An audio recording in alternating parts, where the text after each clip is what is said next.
Hey everyone, it's Carol and welcome to Spieckerman Speaks Retail, where we navigate retail from now to next by tracking my latest retail trajectories and through interviews with experts who help us chart the course, but always with tactics and takeaways for wherever you play in retail.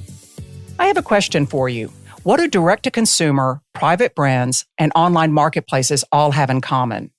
Well, today I'm taking on a 7-syllable word that wraps all three together and plenty more. Yep, 7 syllables. I'm talking about disintermediation. Isn't that a fun word?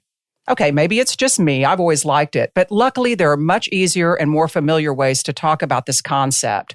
You can call it taking out the middleman, going to the source, or even if you want something done right, just do it yourself. But the disintermediation disruption has been one of my evergreen trajectories for years. Walmart was the original retail disintermediator, taking out all kinds of intermediaries to cut cost. And Walmart just keeps on going, pushing into healthcare, financial services, and more. So the goal is the same. The methods and the motivations have just shifted. And this is happening on the brand side too, as brands go direct to consumer and reduce or even eliminate their dependence on traditional wholesale relationships. So whether that's opening branded stores, building owned e-commerce platforms, jumping into social commerce, or all of the above, brands are basically going direct because they can.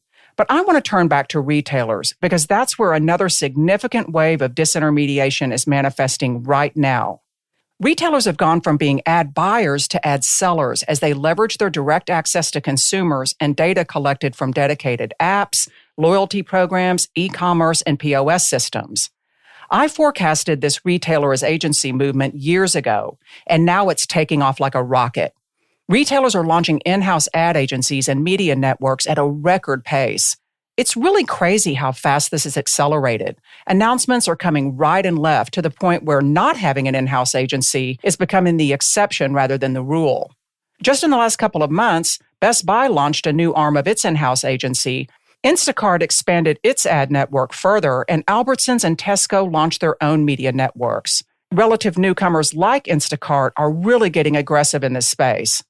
Adweek reports that Instacart's network raked in $550 million in ad revenues last year. That's a 5-fold increase, and the numbers are expected to hit $795 million this year. But what's unique about Instacart, it can pull from both retailers and brands.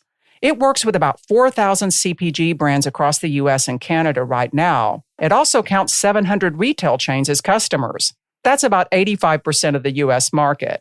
So Instacart is basically disintermediating grocers, then circling back and tapping them as customers. What a business model, right? And even though retailer-owned media networks allow advertisers to target audiences and track sales lift in stores and online, e-commerce retail media networks give advertisers a much wider view of customers across multiple retailers.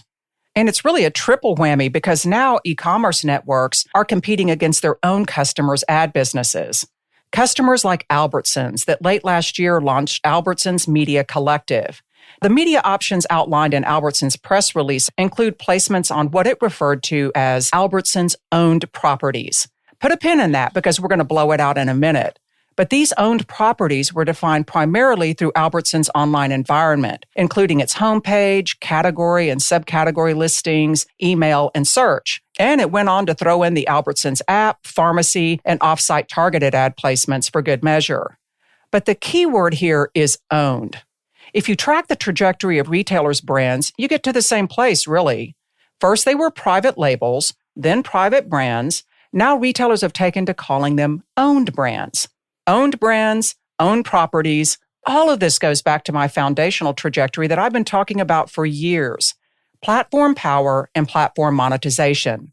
Retailers are no longer just places that sell stuff. They're operating like the technology platforms that they've been modeling their businesses after and more acquiring.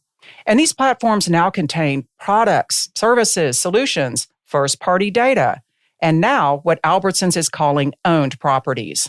So 2 things are really at work here. Ongoing disruptive disintermediation combined with a massive push toward platform monetization. Retailers have built up their platforms. These platforms are now brimming with digital and data assets. Now they're shopping their assets off.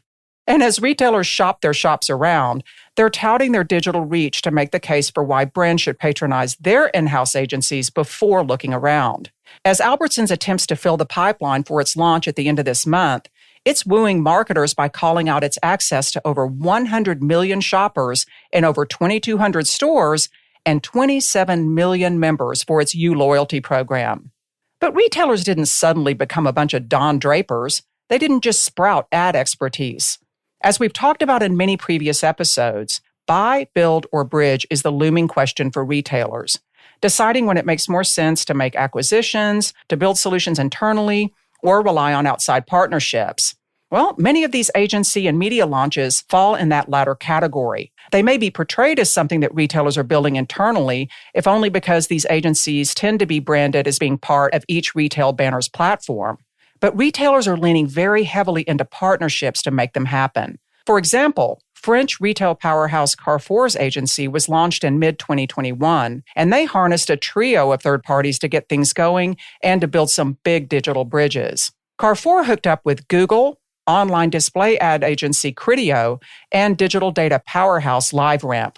And by the way, Criteo jumped out from behind the curtain and ran a Super Bowl ad just last week. So obviously they've got some big B2B ambitions.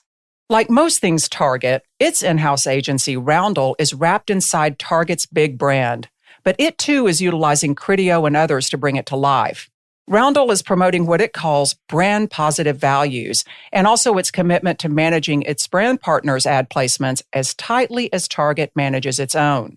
Roundel is also a great example of how much more sophisticated retailers' ad propositions have become. Before, a basic ad package would pretty much just involve running vendor ads on a retailer's website. But now, some retailers like Target are acting like pure-play media agencies. They're selling ad inventory outside of their own ecosystems. Roundel will buy placements on channels like Pinterest, PopSugar, or NBC Universal. But if Target's Roundel presents as a happy, got-your-back brand booster, Kroger's precision marketing is a multi-layered media arm that goes deep and wide, wrapping together influencer marketing, online advertising, in-store marketing, loyalty program linkages, new product launch levers, and so much more, and they do it with quite a bit of specificity. So each retailer is taking a very different approach. I found it surprising that Tesco took so long to up its ad game, especially given its long link with the data mavens over at dunnhumby. But it's certainly making up for lost time. Late last year, Tesco launched Media and Insights powered by dunnhumby. Tesco's leaning heavily into its loyalty program here, which makes all kinds of sense. The Tesco Club Card is used in 80% of transactions by more than 20 million households in the UK. Tesco can basically position as being a bigger fish in a relatively smaller pond. Its reach is already bigger than Sky, the UK's largest pay TV broadcaster. Tesco is touting basically the same assets menu as other retailers, but with one really interesting twist. Tesco is loading ad inventory into its scan-as-you-shop devices, which is going to allow brands to run ads based on store locations or even serve as kind of a recommendations engine for complementary products as customers are shopping in stores. Over 50 million transactions flow through scan-as-you-shop devices. So I think Tesco's hardware aspect is really interesting, and especially when you pair it with mobile capabilities. So that's just a snapshot of the booming retail ad business. It's a compelling proposition because retail media networks are very close to the point of purchase. So it's a lot easier for brands to see the value, to see how much they can influence a sale. Retailers can make some really concrete claims here. But why are so many retailers getting in on the game? Forrester estimates that retail media will be a $50 billion advertising business globally next year. That's quite a bit of incentive by itself. But these ad plays are also a powerful alternative revenue stream, one that will help turn e-commerce into a sustainable business. That's particularly important in categories like grocery. Grocery is a notoriously low-margin business, but having to build out delivery services and other convenience options only strains the system more.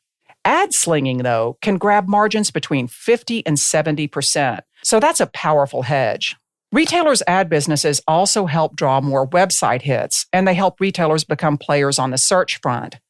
Meanwhile, third-party cookies are set to vanish, and without them, brands have to find new ways to reach and engage with customers. Retailers are stepping in to fill the void. It really is a perfect moment and perfect storm for retailers to make this play. And retailers have a lot of clout to push it over the finish line. So there's a bit of carrot here and quite a bit of stick. Retailers will use their bully pulpit to, let's just say, encourage brands to play ball with them. Will brands that do get preferential treatment? I can't imagine that they won't. So major agencies are in direct competition with retailers right now. And soon, retailers are going to be in fierce competition with one another for ad dollars. From there, things are going to get complicated. It's going to be hard for brands to navigate this really cluttered landscape. One reason is that retailers want to keep the firewalls up, so having any kind of outside entity peeking across multiple retailers just won't fly. Brands are starting to get around that by creating internal centers of excellence that help them keep track of their options. Right now, about 96% of CPGs have a center of excellence to manage their retail media spends. As it stands now, many brands are still using traditional agencies to help place deals with different media networks. But the next disintermediation disruption may take that right off the table. Retailers like Target will continue to expand their reach further outside their walls. So the disintermediation of advertising is going to sprout waves of many middleman extractions until traditional agencies are extinct or completely reimagined. It may seem counterintuitive, but I think all this is going to be a real benefit to some third-party research and data companies. Retailers may have a credible story to tell about knowing their customers better than anyone else and selling that knowledge and access to brands. But at some point, you're going to want to see the bigger picture. Third-party data companies can go hard on that position as an alternative to retailers' more myopic view of the customer. Obviously, all of this is going to be disruptive for agencies. For the short term, doubling down on that advisory angle and positioning as being an agnostic resource is going to be a really good play as everybody gets really thirsty. Brands would be wise to acknowledge and learn more about retailers' ad offerings and the nuances between all these different ad portfolios. No two are going to be the same, and retailers will be more than happy to call out the differences. So I encourage brands to start these conversations. By all means, don't wait for retailers to do it. Disintermediation, a 7-syllable word with massive implications. You're going to be hearing so much about retailers going mad for ads this year, and as always, I'll keep tracking the trajectory. And speaking of ads, for those of you in the retail graphic solutions business, I'm speaking at the Spire Conference in Fort Lauderdale this week on the 22nd. I'll be presenting on the future of brick and mortar and giving a condensed retail B2B positioning masterclass. It's going to be a great two-parter, and I'm looking forward to connecting with all the folks that make brick and mortar come to life.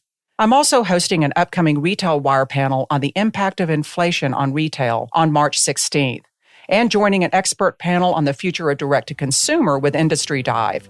Stay tuned for more details. Thank you for listening in today. I've got some exciting trajectories and interviews planned for you up ahead.